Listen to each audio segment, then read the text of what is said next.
স্বাগত জানাচ্ছি দর্পণ টিভি 24 থেকে। চাটমোহরে খাদ্য বান্ধব কর্মসূচির চাউল সহ ধরা পড়ল কৃষক দল নেতা। আপনার চাটমোহরে খাদ্য বান্ধব কর্মসূচির 30 বস্তা চাউল সহ কৃষক দল নেতাকে আটক করেছে স্থানীয়রা। সোমবার দুপুরে পৌর শহরের জাদ্রিস মোড় এলাকায় ব্যাটারি চালিত অটোভ্যান সহ তাকে আটক করা হয়। খবর পেয়ে ঘটনাস্থলে উপজেলা নির্বাহী অফিসার মুসা নাসের চৌধুরী পৌঁছালে সটকে পড়েন সেলিম হোসেন নামের ওই নেতা। তিনি পার্শ্ববর্তী ভাঙ্গুড়া উপজেলার অষ্টমনীশা ইউনিয়নের কৃষক দলের আহ্বায়ক ও মৃত আব্দুল সাত্তারের ছেলে। পরে ভ্রাম্যমাণ আদালত বসিয়ে জব্দকৃত চাউল নিলামের মাধ্যমে খোলা বাজারে বিক্রি করে সরকারি কোষাগারে টাকা জমা করেন ইউএনও। জানা গেছে, অষ্টমনীশা ইউনিয়নের হতদরিদ্রদের জন্য বরাদ্দকৃত 30 বস্তা চাউলের একটি অটো ভ্যান নিয়ে চাটমোহরে বিক্রি করতে আসেন অষ্টমনীশা ইউনিয়নের কৃষক দলের আহ্বায়ক সেলিম হোসেন। বিষয়টি গোপনে জানতে পেরে চাটমোহর পৌর শহরের জাদ্রিস মোড় এলাকায় অটোভ্যান সহ চালের বস্তাগুলো আটক করে স্থানীয় লোকজন। চাউলগুলো কোথাকার এবং কোথায় যাবে, স্থানীয়দের এমন প্রশ্নে এক এক সময় এক এক কথা বলেন ওই নেতা। এরপর স্থানীয়দের সন্দেহ হলে উপজেলা নির্বাহী কর্মকর্তা মুসা নাসের চৌধুরীকে জানালে তিনি ঘটনাস্থলে পৌঁছানোর আগেই ওই এলাকা থেকে সটকে পড়েন কৃষক দল নেতা সেলিম।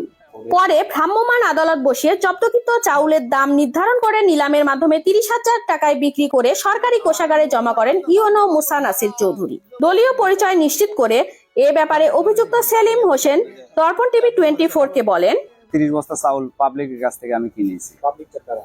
এটা ওখানে খাস খরিদ্দার যারা আসছে ওরা তুলিছে, তোলার পরে বাইরে এসে আমার কাছে চাউল বেচেছে।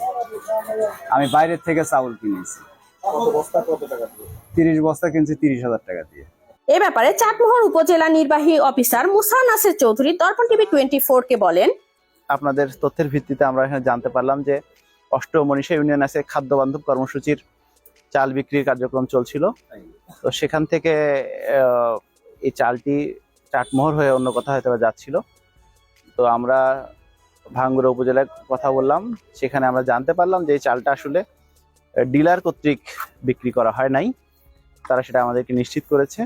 তারা আশঙ্কা করছে যে এটা কোনো যারা গ্রাহক যারা চালটি কিনেছে তারাই মূলত এই চালটি কোনো কারো কাছে বিক্রি করার ফলে এই চালটা এখন মনে হয় সম্ভবত কোনো একটা মিলে যাচ্ছে।